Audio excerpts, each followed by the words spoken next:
So just get his feathers out of the way. If you tuck the feathers back and then bring the foot up like that, that nicely tucks them out of the way. Ow, it's biting me. Get out the way. So we're getting down to the hard sole plane. It's a bit of busy work. It's okay. It's not too bad. Now you can see where the horn is all above the hard sole plane, so that's what needs to come down. So we'll put his foot on the stand, just like that. Okay.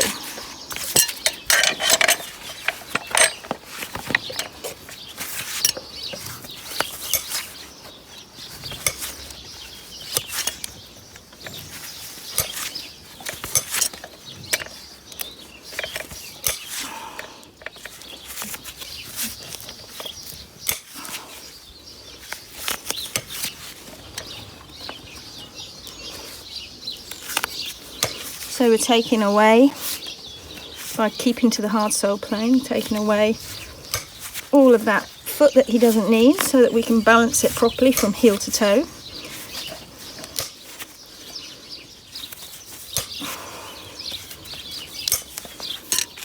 And you can see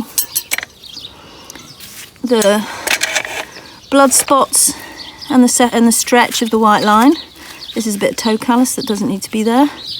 You can see that, and the little sort of darker patches are where he's had fungal infections, and then the slightly wetter patches is where he's had serum coming through. And if we look at it under here, you can see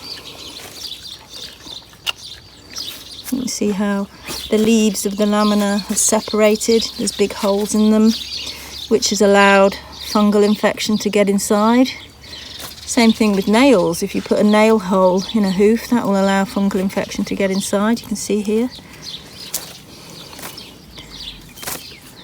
And that's just bits of serum, and then there's a bit of red. You can't really see it from that side, which is the ground level, but you can see it when you do. And then this bit here, you can see redness in the hoof wall, bruising.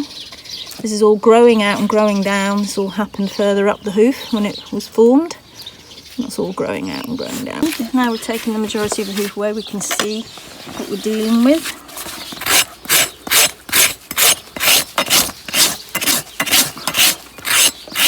And you just said there's less separation on this one. So there's less separation on this one. Right. You still see that horn there? That's what we want to see. That's a good trim.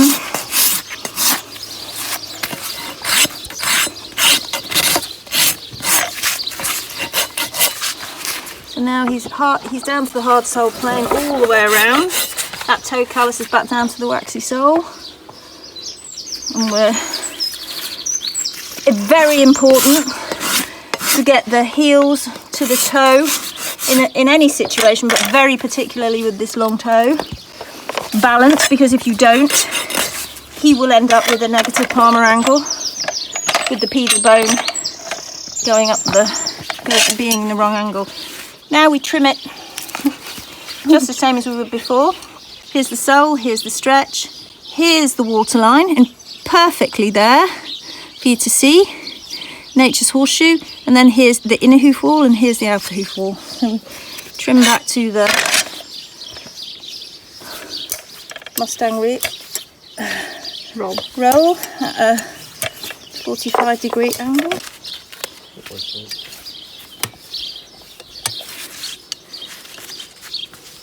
Never going beyond that waterline.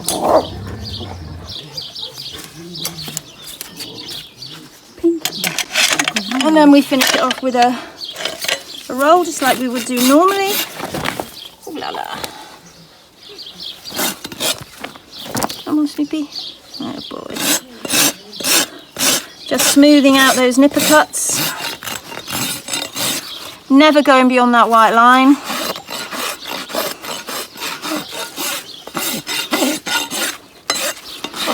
You did that with the smooth side of the rasp. So I did just smoothed it out with the smooth side of the rasp, because that's how a horse would naturally walk. He's not going to tear this further, we know that because he's sound, and we've got a good healing angle coming in.